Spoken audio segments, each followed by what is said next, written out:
comenzar, mis hermanos, con la exposición del Evangelio de Juan, el cual tiene una intención clara. ¿Cuál es la intención del Evangelio de Juan? ¿Para qué Juan escribió su Evangelio? ¿Para contar la historia de Jesús? No. Los Evangelios no son biografías. Cada evangelista tiene un propósito determinado, intencional. Con Mateo, Marcos y Lucas tenemos que hallar el propósito, no es muy difícil, pero con Juan no hay esa necesidad porque él mismo la expresa. ¿En qué pasaje la expresa?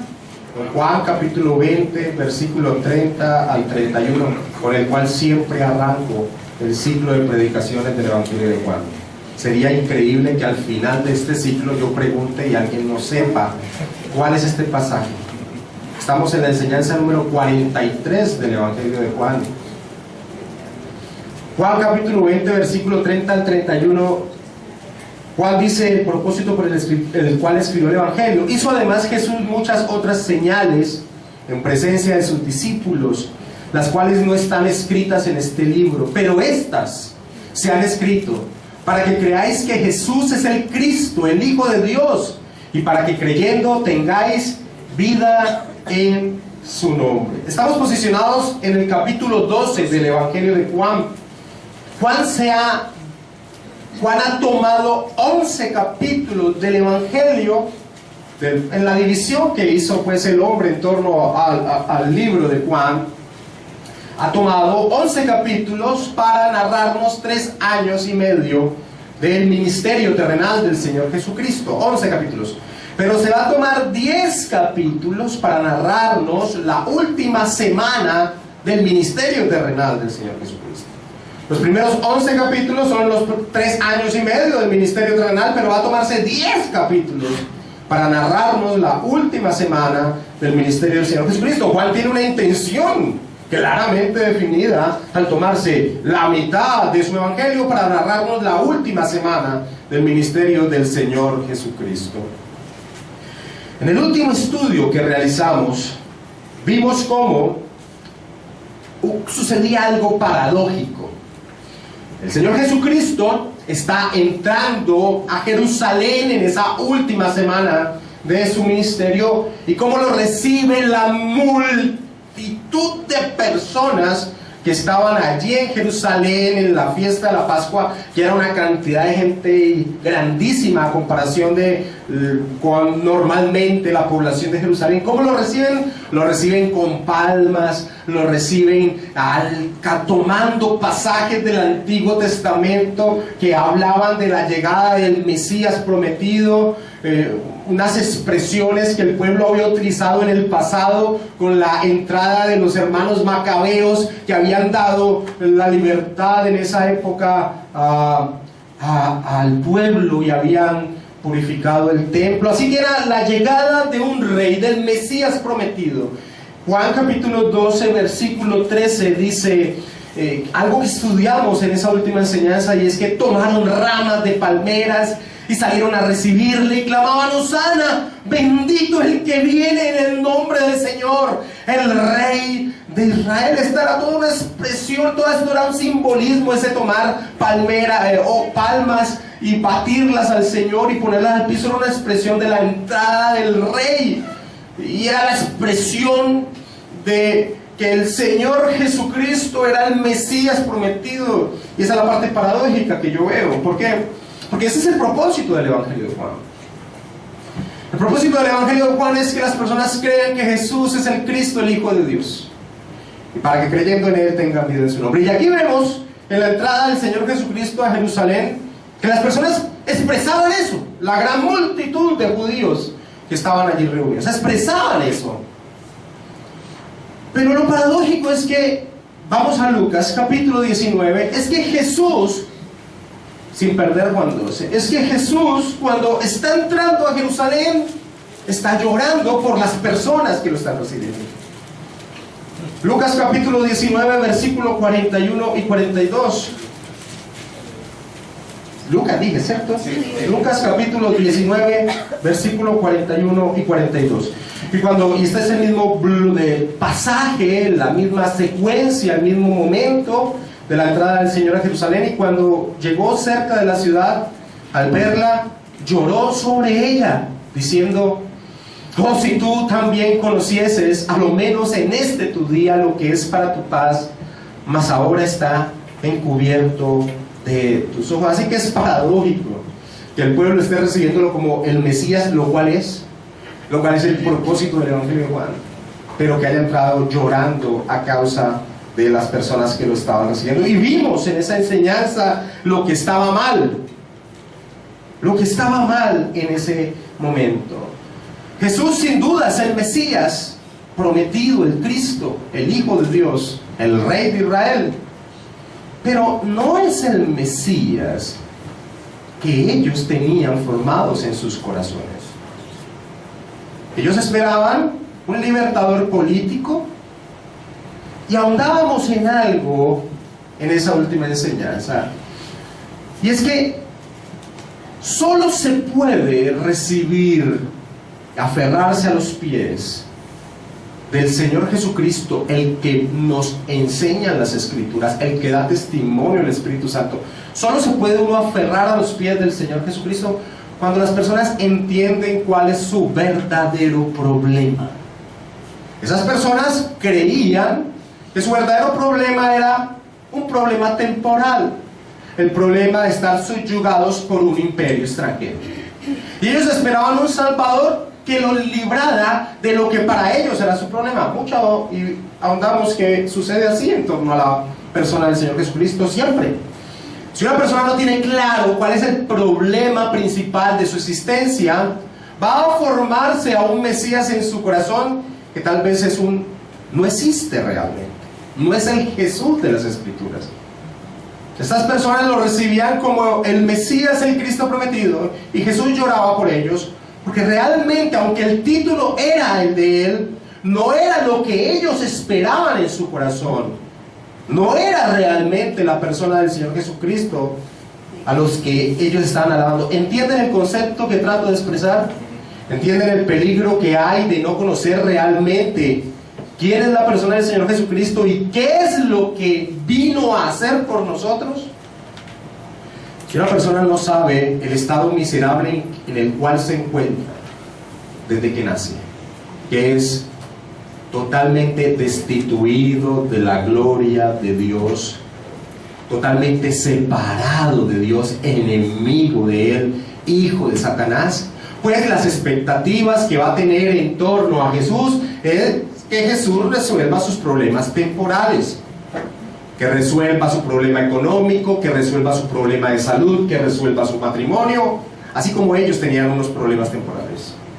Y realmente se están formando la imagen de un Señor Jesucristo que no es. En ese momento en que entra el Señor, al ver a estos clamando y tomando las hojas de las palmeras y diciendo: bendito el que viene en el nombre del Señor, el Hijo de David, el Rey de Israel. Lo mismo que habían hecho cuando entró Judas Macabeo y su hermano Simón Macabeo unos años atrás, cuando habían libertado a Jerusalén de la opresión de también un yugo extranjero. El Señor hace un acto simbólico. ¿Cuál es? Se montan un burrito. Lo terrible es que las personas no tuvieron ni siquiera la capacidad de entender qué es lo que estaba expresando el Señor Jesucristo con eso. El profeta Zacarías profetizaba la entrada del Mesías a Jerusalén, y dice en el capítulo 9, versículo 9 al 10: alégrate mucho, no hay necesidad que vayan allá, esto ya lo estudiamos. Alégrate mucho, hija de Sión, da voces de júbilos, hija de Jerusalén. He aquí tu rey vendrá a ti, justo y salvador y humilde, y cabalgando sobre un asno, sobre un pollino, hijo de asna. Y de Efraín destruiré los carros y los caballos de Jerusalén, y los arcos de guerra serán quebrantados, y hablará paz a las naciones, y su señorío será de mar en mar, y desde el río hasta los fines de la tierra. Ellos no entendieron qué quiso expresar el Señor Jesucristo al montarse en ese burro. No era solo por cumplir las Escrituras. Las Escrituras apuntaban a lo que iba a suceder. Pero Jesús no forzó para que se cumplieran las Escrituras, sino que había un simbolismo en torno a lo que está haciendo el Señor Jesucristo. Y es mostrando que Él no venía como un guerrero libertador de un yugo opresor, humano, terrenal, sino que Él venía como un hombre de paz a instaurar un reino, como un rey de paz. Y ese rey de paz, esa reconciliación que da a su pueblo con Dios, el verdadero problema que tiene el hombre, el verdadero problema que tiene el hombre. Allí quedamos, en la entrada del Señor Jesucristo a Jerusalén. Ahora, quiero que nos metamos en el contexto de lo que sucedía allí. Una tensión política inmensa. Ellos estaban diciendo, lo que pensaban ellos es que había llegado aquel que los iba a libertar del yugo opresor romano. Y cuando los fariseos y los saduceos ven cómo la multitud de personas se abalanzan sobre el Señor clamando esto, dice en el versículo 19 del capítulo 12, y aquí empezamos el estudio de esta mañana. Pero los fariseos dijeron entre sí: ya veis que no conseguís nada, mirad, el mundo se va tras él, mirad, el mundo se va tras él. Hay una característica dentro del Evangelio de Juan. Nosotros hemos recorrido 12 capítulos, estamos recorriendo el capítulo 12. Y no sé si ustedes han visto, ya lo hemos resaltado en enseñanzas anteriores, hay una característica en el Evangelio de Juan, y es que Juan utiliza las palabras con doble sentido o irónicamente. Por ejemplo, en el capítulo 11 vimos que Caifás, el sumo sacerdote de la época, dijo: nos conviene, hablando de Jesús, nos conviene que un hombre muera por el pueblo y no que toda la nación perezca.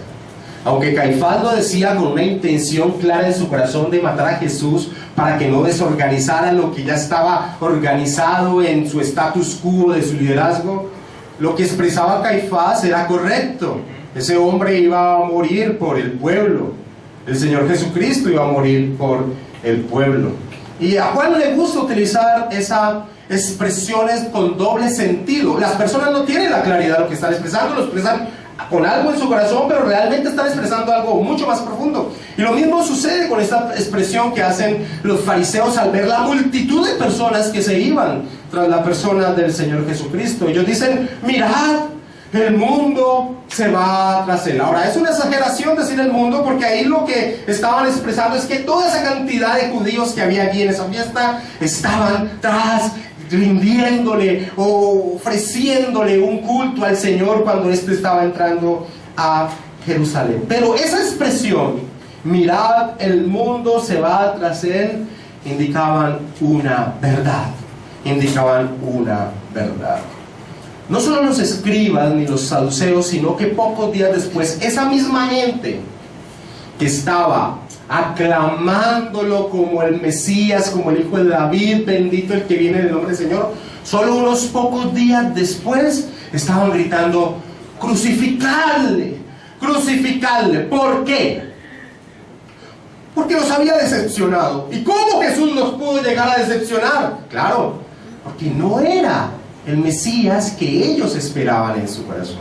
Acompáñenme a Juan capítulo 19, sin perder Juan 12, y veremos cómo ellos rechazan. Aquí ya no solo los sumos sacerdotes, los fariseos, sino el grupo del pueblo, y esto lo podemos ver por los evangelios sinópticos, que era el pueblo quien estaba reunido, quien rechaza a la persona del Señor Jesucristo. Juan 19, versículo 14 en adelante. Era la preparación de la Pascua, y como la hora sexta, la mediodía, entonces dijo a los judíos, ¿quién? Poncio Pilato, ya están en el juicio del Señor. Entonces dijo a los judíos: he aquí, ¿quién? Vuestro rey. Solo unos días atrás el pueblo, y aquí para la lectura, solo unos días atrás el pueblo está diciendo: bendito el que viene en el nombre del Señor, el rey de Israel. Pero aquí solo unos días después, Poncio Pilato, de una manera irónica, les está diciendo: he aquí a vuestro rey. Y ellos, ¿qué van a decir? Pero ellos gritaron: fuera, fuera, crucificadle. Pilato les dijo: a vuestro rey he de crucificar. Todo esto de una forma irónica, ¿no? Muchas veces nos pintamos a un Pilato como a favor de Jesús, y Pilato era un romano bien irónico, pedante, horrible, un hombre lleno manchado de sangre. Pilato les dijo: ¿a vuestro rey he de crucificar? Respondieron los principales sacerdotes: no tenemos más rey que ¿quién? Que César. Ahora, estos no son solo los sumos sacerdotes. Los demás evangelios, los sinópticos, nos dicen que era el humo del pueblo quien gritaba esto. Ese rechazo que hace el pueblo judío a la persona del Señor Jesucristo se convierte en algo. Se convierte en el cumplimiento de lo que estos fariseos han expresado sin saber lo que estaban expresando. Mirad, el mundo se va tras él. Porque a partir del rechazo del pueblo judío a la persona del Señor Jesucristo, se abre la puerta para que la salvación llegue al pueblo gentil. Para que la salvación llegue al pueblo gentil. Salvación a los gentiles era algo que los judíos no podían aceptar. Salvación a los gentiles era algo que los judíos no podían aceptar. ¿Por qué? Porque la forma o la posibilidad de tener una relación con Dios, solamente Dios se la había dado a su pueblo a través de los pactos y las promesas. Vuelvo y repito. La posibilidad de tener una relación con Dios, solamente Dios se la había dado a Israel a través de los pactos y las promesas en el desarrollo de la historia de relación con su pueblo. Esa es la única manera en que el hombre puede tener una relación con Dios. ¿Cuál es la única manera en que el hombre puede tener una relación con Dios? A través de los pactos que Dios ha hecho. Tú cuando tomas la cena, ¿qué estás diciendo? Estás bajo un pacto. ¿Cuál? El que instauró el Señor Jesucristo. Y para el mundo gentil era inaudito pensar que algún gentil pudiese estar vinculado a los pactos y las promesas que Dios le había hecho al pueblo de Israel. Mira cómo lo expresa el apóstol Pablo sin perder Juan capítulo 12, Efesios capítulo 2, versículo 11 al 12. Esto es lo que expresa Pablo de lo que hizo la obra de Cristo en la cruz en torno al pueblo gentil. Pero mira las palabras que expresa Pablo aquí. Por tanto, acordaos de que en otro tiempo vosotros, los gentiles en cuanto a la carne, eran llamados incircuncisión por la llamada circuncisión hecha con mano en la carne. Mira lo que dice el 12. En aquel tiempo estabais sin Cristo, alejados de la ciudadanía de Israel, ¿y qué? Y ajenos a los pactos de la promesa. ¿Y qué pasaba? Sin esperanza y sin Dios en el mundo. Así que cuando el concepto de salvación hacia el pueblo judío llegaba, esto era inaudito para el pueblo judío. Pero cuando el pueblo de Israel rechaza a la persona del Señor Jesucristo, se abre la predicación a los gentiles. Hechos capítulo 13, versículo 46. No vas a perder Juan capítulo 12. Hechos capítulo 13, versículo 46. Así lo expresa Pablo. Entonces Pablo y Bernabé, hablando con denuedo, dijeron: a vosotros, judíos, porque ellos siempre entraban a una sinagoga cuando iban a predicar el mensaje del evangelio. A vosotros, judíos, a la verdad era necesario que os hablase primero la palabra de Dios. Mas puesto que la desecháis y no juzgáis dignos de la vida eterna, he aquí nos volvemos a los gentiles. Tan inaceptable era que el pueblo gentil, es decir, los no judíos, estuviesen cobijados, tuviesen la posibilidad de ser parte de las promesas y pactos que Dios les había dado al pueblo judío, al pueblo de Israel, que el mismo Pedro solo va a predicarle a un gentil por una revelación, y si no, nunca hubiese ido. Hechos capítulo 10, versículo 28. Él mismo lo va a expresar. Hechos capítulo 10, versículo 28. Pedro le dice a Cornelio, un gentil. Pedro le dice: vosotros sabéis que, ¿cuál qué? Abominable Es para un varón judío juntarse o acercarse a un extranjero, pero a mí me ha mostrado Dios que a ningún hombre llame común o inmundo.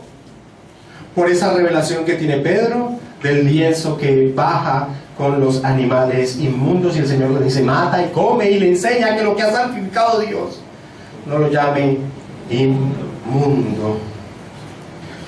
El versículo 45 de Hechos 10 nos muestra que los judíos que iban con Pedro se quedaron así, aturdidos, sorprendidos al ver que el Espíritu Santo venía sobre los gentiles. Versículo 45. Y los fieles de la circuncisión que habían venido con Pedro se quedaron, ¿qué? Atónicos. Y esa palabra es como fuera de sí, embobados, para que se entienda mejor. Y los fieles de la circuncisión que habían venido con Pedro se quedaron atónitos de que también sobre los gentiles se derramase el don del Espíritu Santo.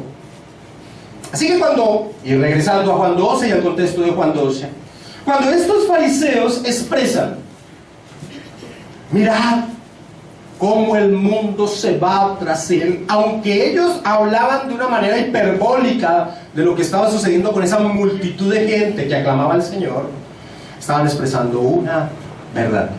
Pero tengo que hacer esta salvedad. Ese pensamiento del pueblo judío en torno a los gentiles no surgía de las Escrituras. ¿Cuál? Ese pensamiento de que la salvación solo era exclusiva para el pueblo judío no surgía de las Escrituras. ¿De dónde surgió?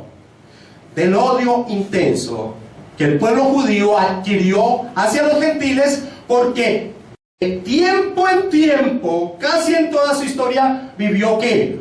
Oprimidos por diferentes imperios gentiles. Pero no surgen de las Escrituras. Las promesas de Dios en torno a la aparición de aquel que vendría, que básicamente es el desarrollo de todos los pactos que encontramos en el Antiguo Testamento.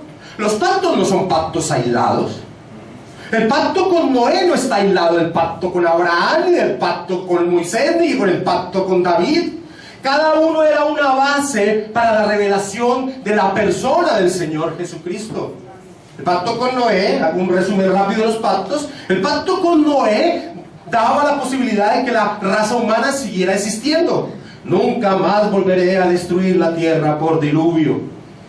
Nunca más. Hay la posibilidad de que continúe la vida. El pacto con Abraham, y me adelanto un poco. El pacto con Abraham es que de la simiente de Abraham vendría uno. El pacto con Moisés da la posibilidad de que el pueblo que Dios ha escogido sepa cómo conducirse y tenga la posibilidad de relacionarse con Dios a través del sistema sacrificial. El pacto con David nos dice que aquel que vendría sería del linaje de David, es decir, sería un rey. Todos los pactos se soportan sobre los demás pactos.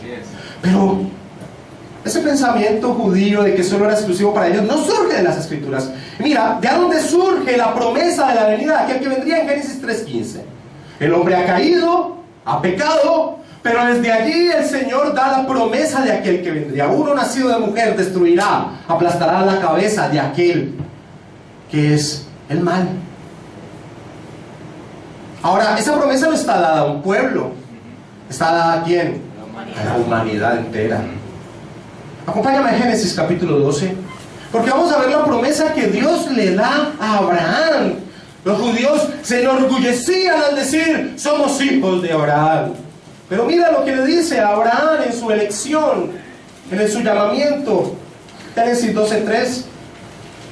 Le dice a Abraham: bendeciré a los que te bendijeren, y a los que te maldiceren maldeciré, y serán benditas en ti ¿qué? Todas las familias de la tierra. Bendeciré a los que te bendijeren, y a los que te maldijeren maldeciré, y serán benditas en ti todas las familias de la tierra. Cuando nosotros pensamos en la simiente de Abraham, erróneamente pensamos en el pueblo israelita. Pero la simiente de Abraham, Pablo dice quién es. Gálatas capítulo 3 versículo 16. Gálatas capítulo 3 versículo 16.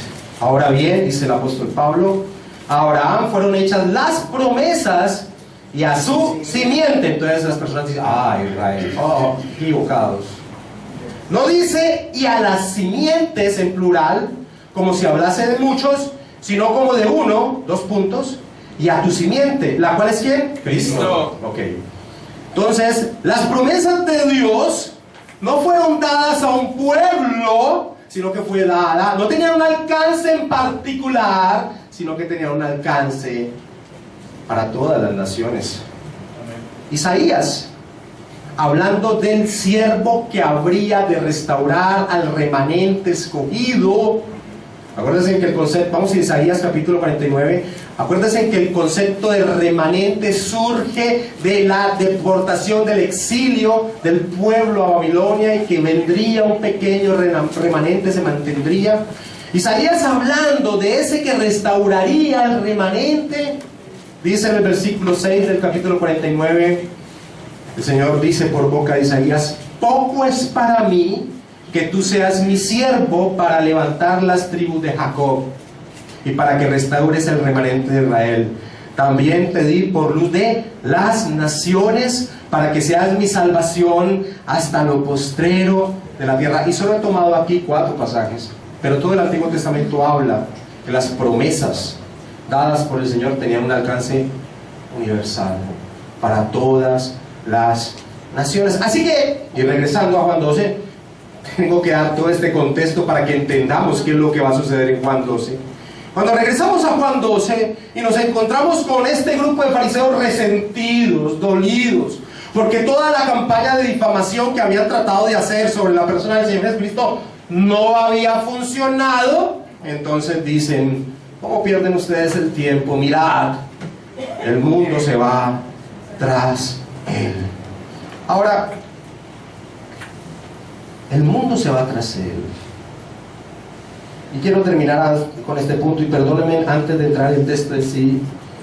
El mundo, el pueblo de Dios, quiero que lo miremos como lo ve Juan en su visión en Apocalipsis. Quiero que mires quién es el pueblo de Dios, pero ya al final de la historia. Y vamos a hacerlo a través de la visión que tiene Juan. Juan capítulo 7, ¿ve? Apocalipsis capítulo 7, versículo del 9 al 10.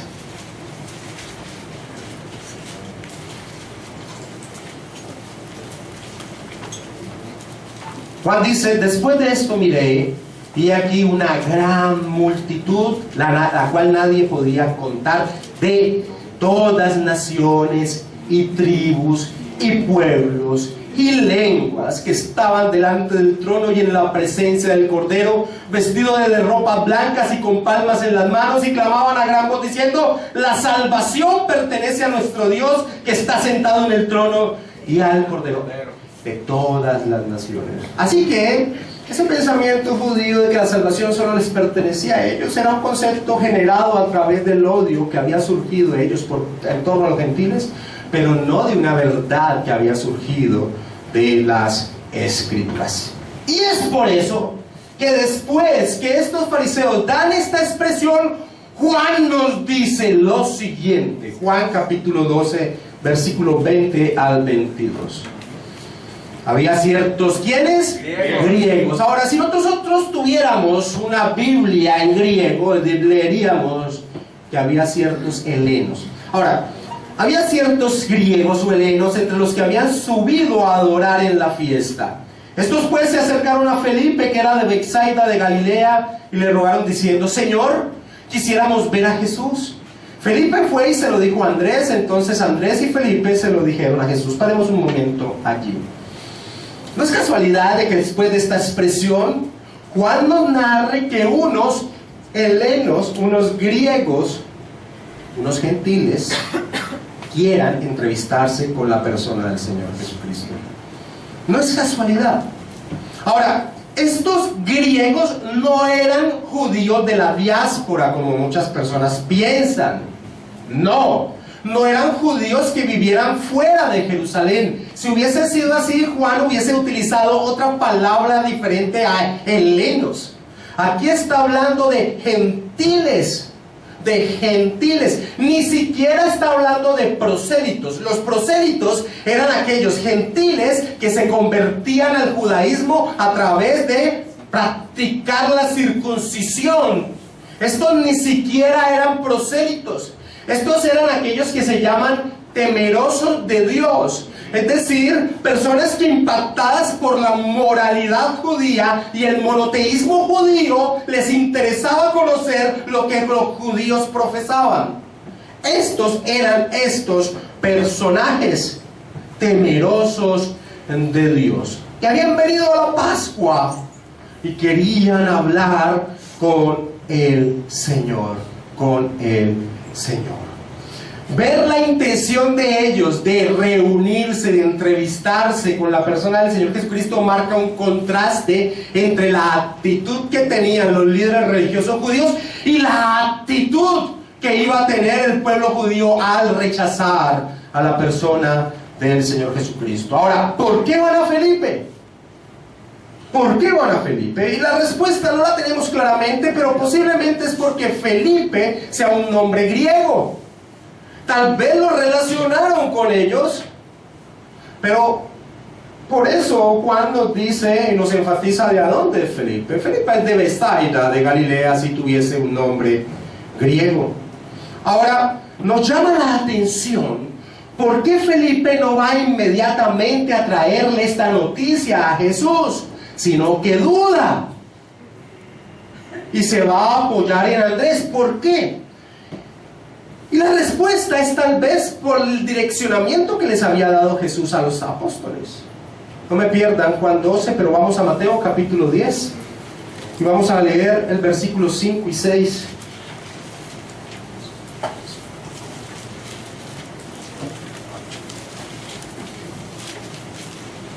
Mateo capítulo 10, versículos 5 y 6 dice: a estos 12 envió Jesús y les dio instrucciones diciendo: por camino de gentiles no vayáis, y en ciudades samaritanas no entréis, sino id antes a las ovejas perdidas de la casa de Israel.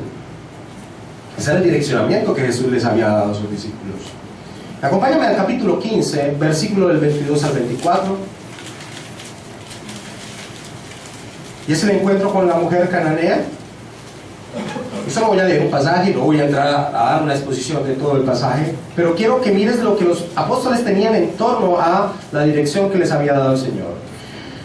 Mateo 15, 22 al 24, ya aquí una mujer cananea que había salido de aquella región clamaba diciéndole: Señor, hijo de David, ten misericordia de mí, mi hija es gravemente atormentada por un demonio. Pero Jesús no le respondió palabra. Entonces, acercándose sus discípulos, le rogaron diciéndole: despídela, pues da voces tras nosotros.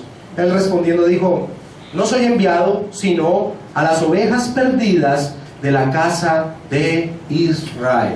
Así que en ese direccionamiento que el Señor les había dado a sus apóstoles, que un gentil pidiese entrevistarse con el Señor Jesucristo, no era algo fácil de decisión. Por eso Felipe duda y lo lleva a Andrés a ver qué hacen. Pero si nosotros hacemos un recorrido de la persona de Andrés en todo el Evangelio de Juan, siempre vamos a ver a Andrés trayendo personas a la persona del Señor Jesucristo. Y aquí no es la ocasión, no es la excepción. Van y le presentan lo que estos griegos, helenos, gentiles, le están diciendo, le están pidiendo al Señor. Ahora, dentro de la narración nos sorprende que Juan deseche el interés por estas personas que han pedido esto. A Juan no le interesa que hablaron, si hablaron o no hablaron. No le interesa enseñarnos eso en el Evangelio. ¿Qué le interesa a Juan? A Juan no le interesa lo que pronunció el Señor Jesucristo a raíz de esta noticia que Felipe y Andrés le traen. ¿Qué pronuncia? Versículo 23 de Juan capítulo 12.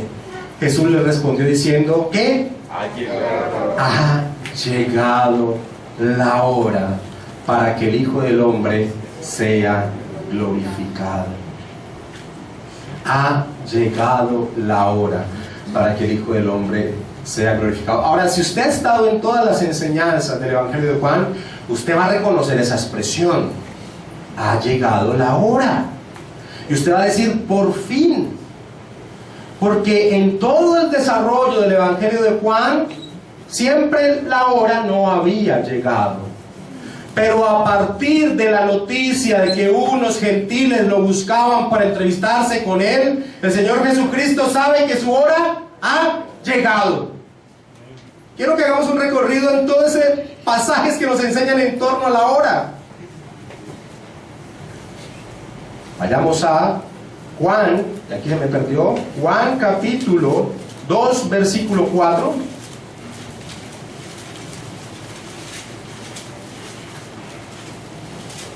Jesús les dijo: ¿qué tienes conmigo, mujer? A María su madre. ¿Aún no ha venido qué? Mi hora. Vea capítulo 7, versículo 6. A los hermanos que no creían en él. Entonces Jesús les dijo: mi tiempo aún no ha llegado, mas vuestro tiempo siempre está presto. Versículo 30 del capítulo 7.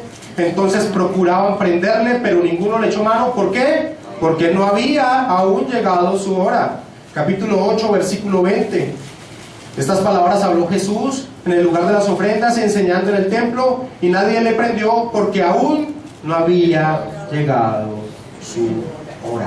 Así que lo tremendo de esta expresión que encontramos en Juan, y entendiendo todo lo que hemos venido narrando, es que esta noticia hace que Jesús diga que su hora había llegado. Pero antes de entrar a ver qué significa esto, es claro, quiero que nos metamos en los que escucharon eso que Jesús estaba diciendo.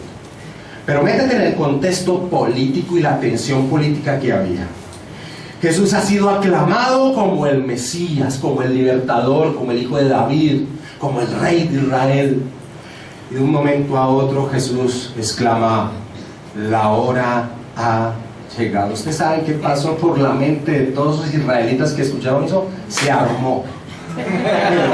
Eso fue lo que pensaron. Ellos habían estado esperando durante siglos que apareciera el Mesías, que lo libertara de la opresión del yugo extranjero. Lo acababan de recibir como el Mesías, y ahora Jesús dice: la hora ha llegado. Y para aumentar el punto trae una expresión: el Hijo del Hombre. Y ustedes saben que esta expresión, ¿con qué estaba relacionada? Esta expresión estaba relacionada con la visión de Daniel. Acompáñame a Daniel capítulo 7, versículo 13 al 14. Daniel capítulo 7, versículo 13 al 14. Tenemos que entender lo que sucedía allí para entender lo que va a pasar ahora. Miraba yo, dice, la visión de Daniel. Miraba yo en la visión de la noche, y aquí con las nubes del cielo venía uno como hijo de hombre, que vino hasta el anciano de días, y le hicieron acercarse delante de él, y le fue dado ¿qué? Dominio, gloria y reino para todos los pueblos, naciones y lenguas le sirvieran. Su dominio es dominio eterno que nunca pasará, y su reino uno que no será destruido. La hora ha llegado para que el Hijo del Hombre sea glorificado. Alguien salió a correr por la trompeta, hermano, para anunciar la rebelión que se empezaba a armar allí en medio de esa tensión política. El corazón de esos israelitas debería estar latiendo a mil. Estaban en el momento tan esperado por ellos. El Mesías formado en su corazón había llegado. El Mesías que iba a resolver los anhelos de sus problemas había llegado. Pero Jesús les daña la fiesta. Es como si le echaron un baldado de agua fría a las palabras que vienen a continuación. Versículo 24. De cierto os digo. Acuérdense del amén, amén que hemos encontrado en Juan, ¿no? Cuando el Señor dice amén, amén, lo que viene a continuación es total atención sobre lo que voy a decir. De cierto os digo que si el grano de trigo no cae en la tierra y muere, queda solo, pero si muere, lleva mucho fruto. Esto es coger toda esa pasión nacional y echarle un tarrado de agua fría. Es como alguien que busca en una iglesia al Mesías que resuelva los problemas temporales de su ser. Y se encuentre que las Escrituras le enseñan que ese no es el Mesías de las Escrituras. El propósito del Señor no es resolvernos los problemas temporales de nuestro ser. El propósito del Señor ya lo hizo. Es restaurarnos en nuestra relación con Dios. Y ahora hacernos como Él. Amén.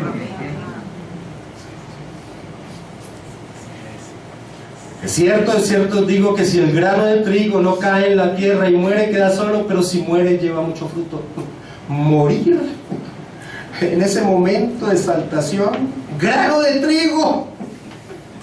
Eso era lo que esperaban escuchar.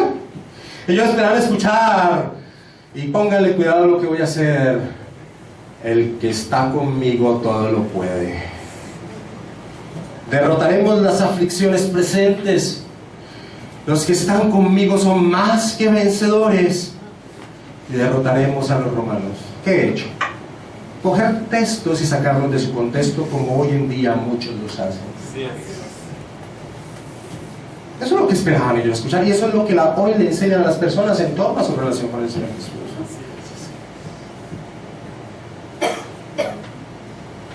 El mensaje de Jesús es este: ¿cuál? Muerte. Muerte. Muerte es el mensaje de Jesús. Esto es un stop en todo ese ambiente de rebelión. Ha llegado la hora para que el Hijo del Hombre sea glorificado. Significaba otra cosa totalmente distinta a la que ellos estaban formando en su corazón. El Hijo del Hombre no sería glorificado por conquistar a los romanos y establecer un reino terrenal, sino por su muerte. El Hijo del Hombre no sería glorificado por conquistar a un imperio terrenal, sino por su muerte. La hora había llegado sin lugar a dudas, hacía énfasis, y como lo vamos a ver en adelante en el Evangelio de Juan, con su muerte. Si tú lees el capítulo 13, versículo 1, el Señor dice: antes de la fiesta de la Pascua, sabiendo que su hora había llegado para que pasase de este mundo al Padre, como había amado a los suyos que estaban en el mundo, los amó hasta el fin. Ahora, Él no ve a su muerte como una derrota, sino como el gran triunfo. Amén. Para que el Hijo del Hombre sea glorificado. Pero a la visión de las personas, la muerte del Señor Jesucristo en ese momento era una derrota. Mis hermanos, dejarse guiar por la percepción de nuestro ser, de nuestros ojos, es equivocado en torno a los planes de Dios. El apóstol Pablo dice: porque la palabra de la cruz es locura para los que se pierden. La palabra de la cruz es locura para los que se pierden, pero para los que se salvan, esto es a nosotros, es poder de Dios. Pero nosotros predicamos a Cristo crucificado. Para los judíos ciertamente tropezadero, y para los gentiles locura. Los judíos, el Mesías crucificado, que pendejada, que locura. Y los gentiles, un salvador del mundo que murió como mueren los peores asesinos en este tiempo. Pensarían: eso es una locura. Sufrimiento, dolor, muerte para el mundo no son sinónimos de triunfo, no son sinónimos de gloria. Pero su muerte no era una derrota. Su muerte era el más grande triunfo. Amén. La gloria. Amén. ¿Y sabes por qué era su gloria? Porque era la voluntad de su Padre. Así es.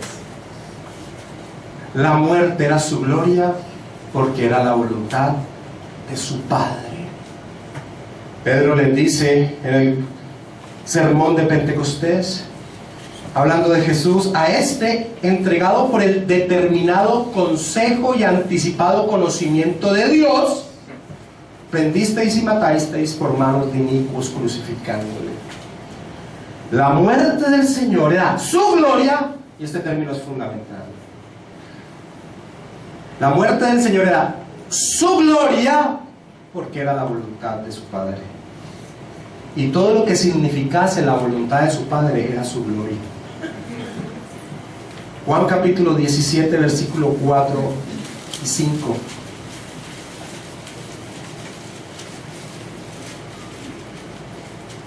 Yo te he glorificado en la tierra, dice el Señor. He acabado la obra que me diste que hiciese. Ahora pues, Padre, glorifícame tú al lado tuyo con aquella gloria que tuve contigo antes que el mundo fuese. Su muerte fue su gloria porque era la voluntad de su Padre, y todo lo que fuera la voluntad de su Padre era su gloria. Todo lo que fuera la voluntad de su Padre era su gloria. No importaba lo que aconteciese. Agustín de Hipona nos enseña algo que es claro en el pasaje del versículo 24. Él era el grano que tenía que morir y multiplicarse. Multiplicación que consistía en que muchas naciones creerían en él. Eso expresa Agustín de Hipona. Claro, él era el grano de trigo. Y su fruto sería que muchas naciones, personas de naciones, de lenguas, de razas, creerían en él. Mis hermanos, pero en torno, y este es el punto de aplicación a todo este contexto histórico que hemos venido tratando, el punto es que siempre, en torno al camino de glorificar a Dios, siempre va a haber otra opción. Y miremos en este caso, en la obra que tenía que hacer el Señor Jesucristo, cómo se le presentaron muchas veces otras opciones, y miremos cómo Él responde. Mateo capítulo 16, versículo 21 y 22.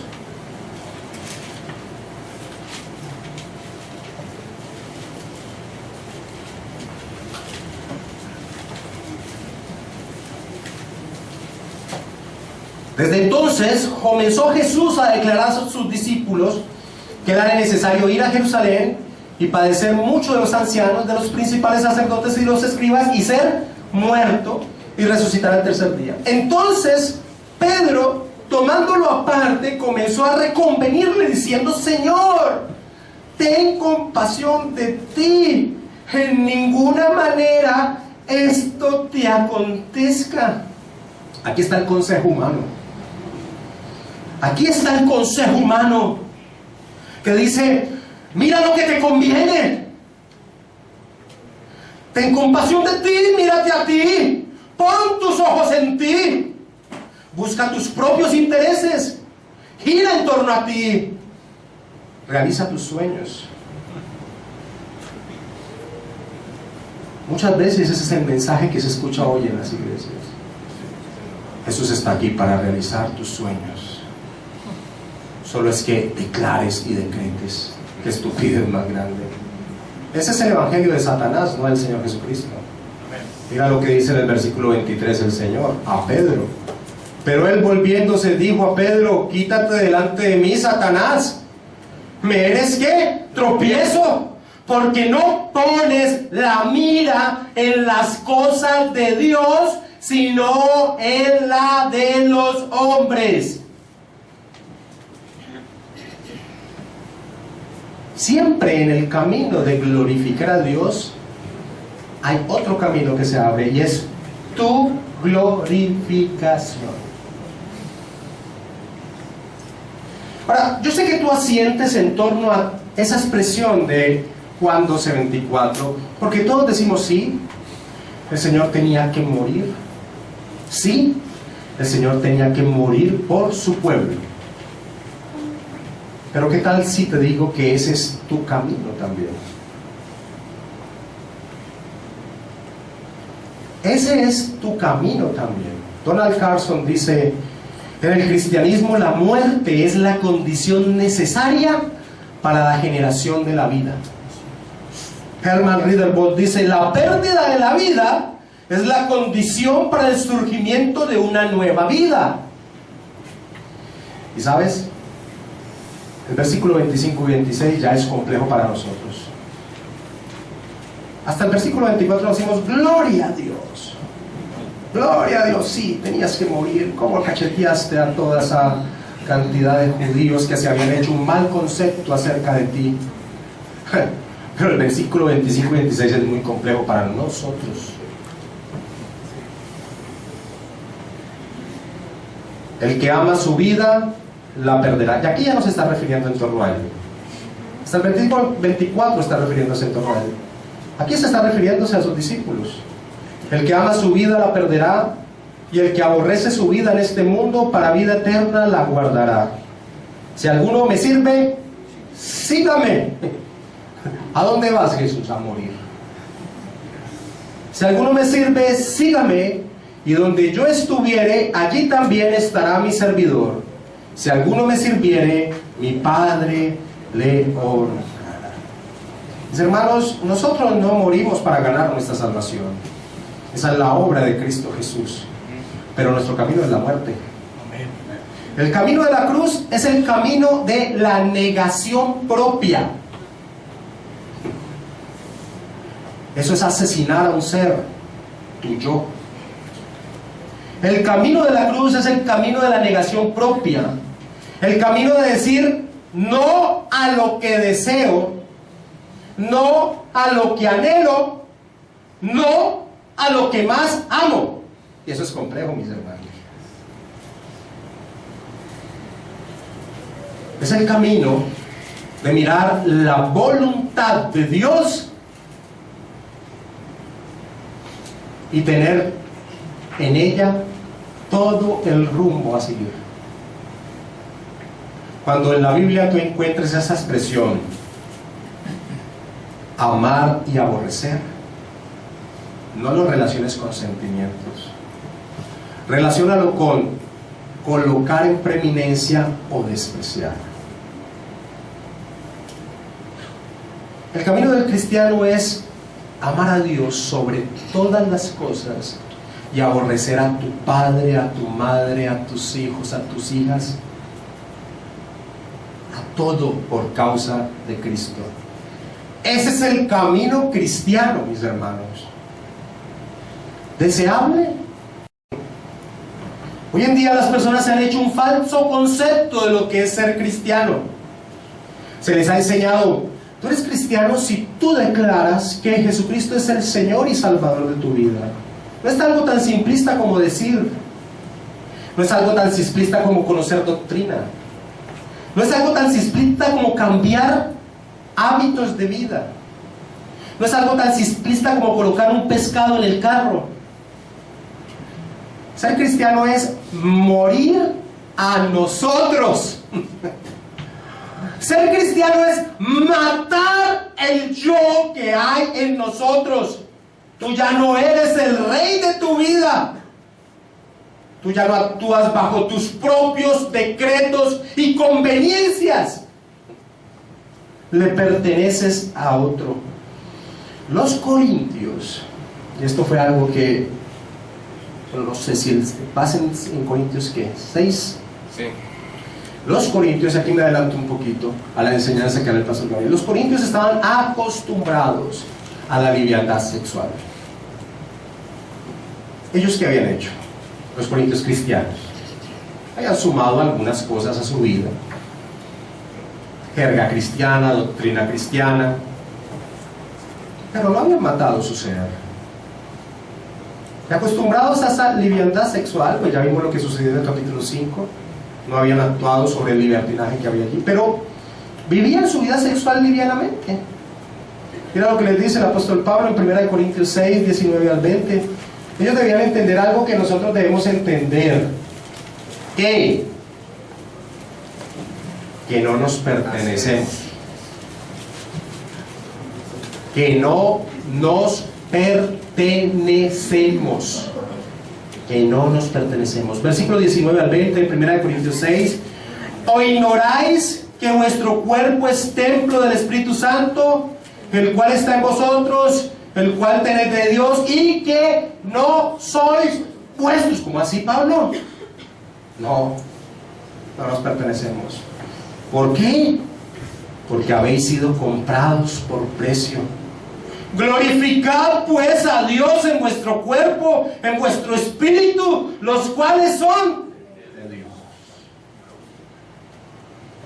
¿Cuál fue el precio, Pablo? Pedro responde: sabiendo que fuisteis rescatados de vuestra vana manera de vivir, la cual recibiste de vuestros padres, no con cosas corruptibles como oro o plata, sino con la sangre preciosa de Cristo, como de un cordero sin mancha y sin contaminación.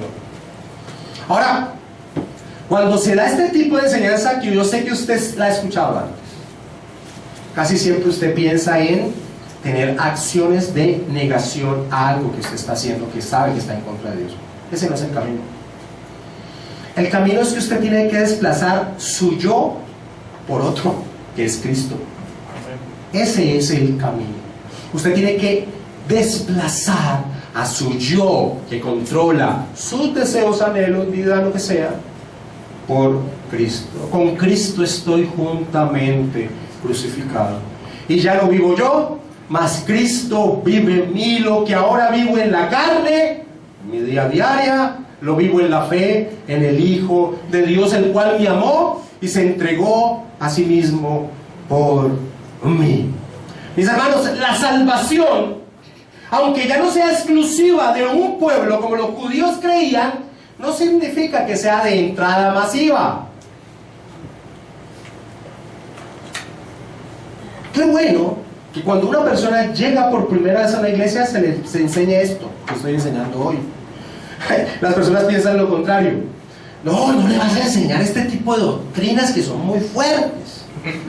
Vení primero a enseñarle que Dios es amor, que hay regocijo en su presencia.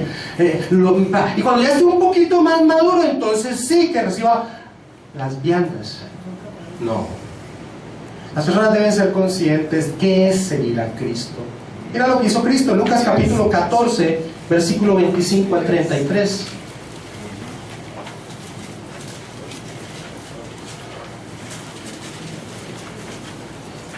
¿Tú crees que a Cristo le importan multitudes?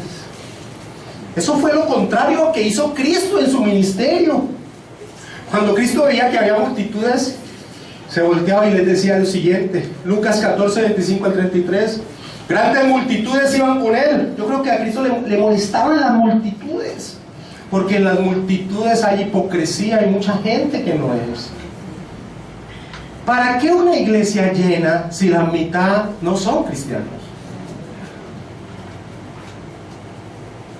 Ese no es el interés de una iglesia. Grandes multitudes iban con él y volviéndose les dijo: si alguno viene a mí y no aborrece a su padre y madre y mujer e hijos y hermanos y hermanas y aún también su propia vida, no puede ser mi discípulo. Uy, qué mensaje evangelístico. Ese es un mensaje evangelístico. Ese es el mensaje evangelístico. Porque ¿quién de vosotros, queriendo edificar una torre, no se sienta primero y calcula los gastos a ver si tiene lo que necesita para acabarla? No sea que después que haya puesto el cimiento y no pueda acabarla, todos los que lo vean comiencen a hacer burla de él, diciendo: este hombre comenzó a edificar y no pudo acabar. ¿O qué rey, al marchar a la guerra contra otro rey, no se sienta primero y considera si puede hacer frente con 10,000 al que viene contra él con 20,000? Y si no puede, cuando el otro está todavía lejos, le envía una embajada y le pide condiciones de paz. Así pues, cualquiera de vosotros que no renuncie a todo lo que posee.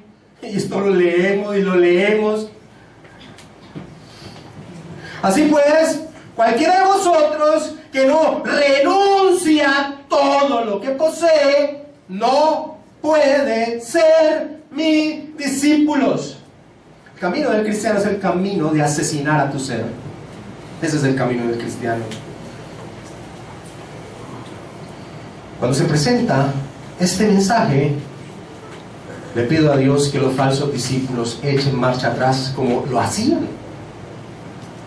En Juan capítulo 6 nosotros vemos que había una multitud que lo seguía porque el Señor les había llenado la barriga, y Él les dice lo que significa seguirlo, y entonces dice el versículo 66 de Juan 6: y muchos discípulos ya no andaban con Él. Gloria a Dios. ¿Para qué iglesias llenas? Muchas personas cuando escuchan amar a este mundo dicen: oh, no, yo no amo al mundo. Yo te voy a mostrar que sí lo amas.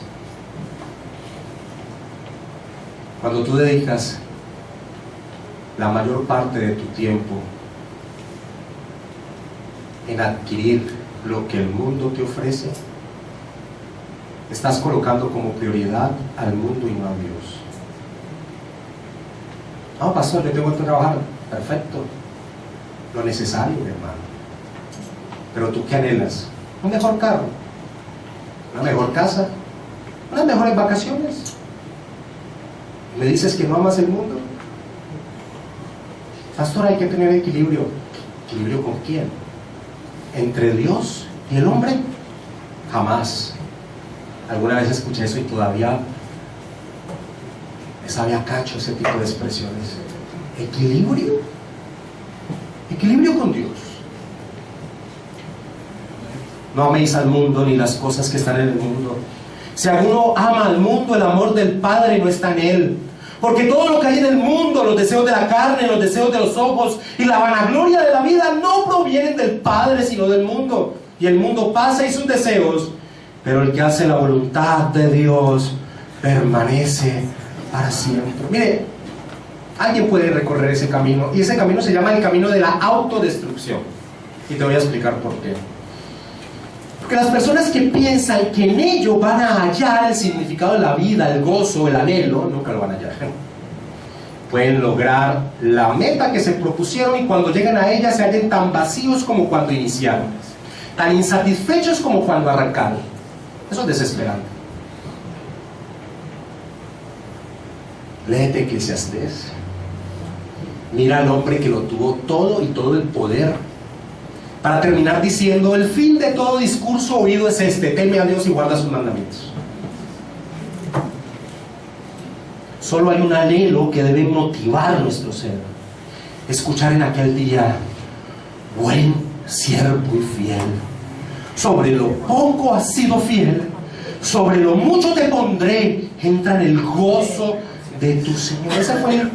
Esa fue la motivación del Señor. Eso nos enseña Hebreos capítulo 12. ¿Cuál fue la motivación de Cristo? ¿Cuál fue la motivación de Cristo para ir a la cruz? ¿Cuál fue la motivación de Cristo para ir a la cruz? Hebreos capítulo 12, versículo 1 al 2.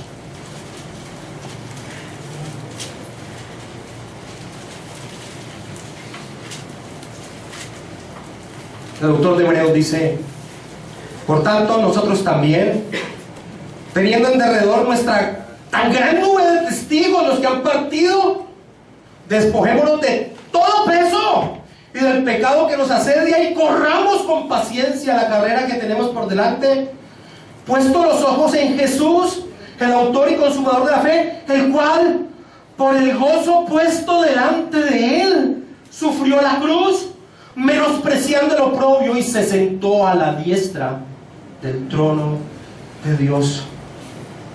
La salvación verdadera no solo afecta el afecto, sino la dirección de nuestra vida.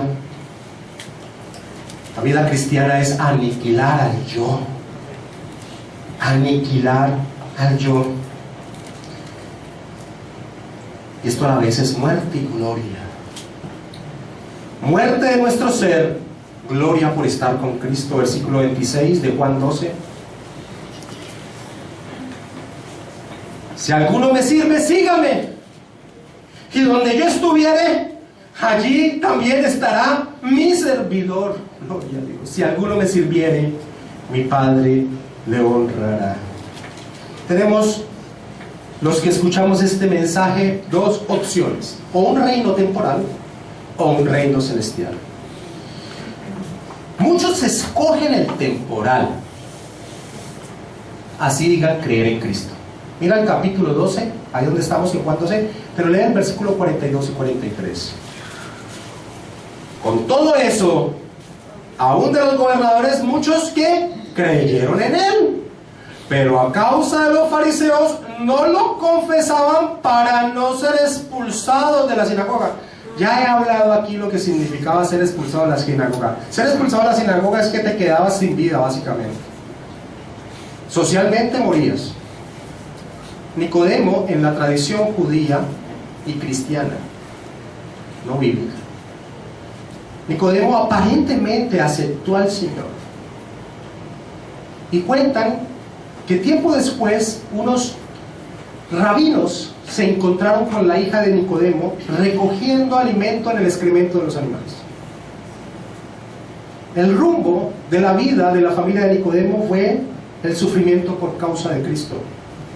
Ahora, volvamos a Juan 12, 42 y 43. Con todo esto, aún de los gobernantes, muchos creyeron en él, pero a causa de los fariseos no lo confesaban para no ser expulsados de la sinagoga, porque amaban más la gloria de los hombres que la gloria de Dios. Así que muchos que dicen creer en Jesús, en todo caso siguen amando la gloria de los hombres. Pero tenemos otros ejemplos de aquellos que amaron la gloria de Dios. Moisés. Hechos capítulo 11, versículo 24 al 26. Hebreos, gracias pastor. Hebreos capítulo 11, versículo 24 al 26. Por la fe Moisés, hecho ya grande, rehusó ¿qué? Llamarse hijo de la hija de Faraón. Eso era ser muy bueno, escogiendo antes ser maltratado con el pueblo de Dios que gozar de los deleites temporales del pecado, teniendo por mayores riquezas el vituperio de Cristo que los tesoros de los egipcios, porque tenía puesta la mirada en el galardón. Ahora miremos a Pablo. Filipenses capítulo 3, versículos 7 al 8.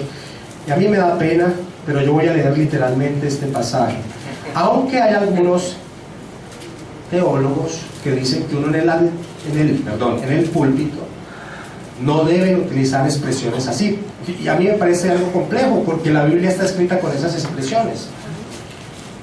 Lo voy a leer literalmente y si alguien lo ofende, pues ese es el propósito. Filipenses 3, 7 al 8. El apóstol Pablo dice: pero cuantas cosas eran para mí ganancia, las he estimado como pérdida por amor de Cristo, y ciertamente aún estimo todas las cosas como pérdida por la excelencia del conocimiento de Dios mi Señor, por amor del cual lo he perdido todo y lo tengo por, digamos, excremento, que no suene tan feo. Por amor del cual lo he perdido todo y lo tengo por excremento para ganar a Cristo, para ganar a Cristo. Ahora, como Esther, pues dice la versión internacional, más literal. Pero quiero que mires la expresión de la verdad del camino del cristiano. Romanos 8, 16 al 17. El apóstol Pablo, ustedes saben, era reconocido y todo, ya en eso todo eso lo tenía por estiércol. Lo había dejado atrás en torno de ganar a Cristo. Romanos 8, 16 y 17. El Espíritu mismo da testimonio a nuestro espíritu de que somos hijos de Dios, y este es donde tenemos que tener colocado el galardón de nosotros. Y si hijos, también herederos, herederos de Dios y coherederos con Cristo. ¡Bravo, amén! Hasta ahí lo leen muchos. Si es que padecemos juntamente con Él, para que juntamente con Él seramos glorificados. Y estas son promesas eternas. Esto no se da aquí en la tierra. Esas son las riquezas que tiene el caminar cristiano. Solo se ven riquezas si tú levantas la mirada a lo eterno. Si la bajas a lo temporal, no se ven como riquezas, mis hermanos. Esa es la invitación de Cristo a morir. A morir. Ese es el camino cristiano, la muerte. Vamos a orar, mis hermanos.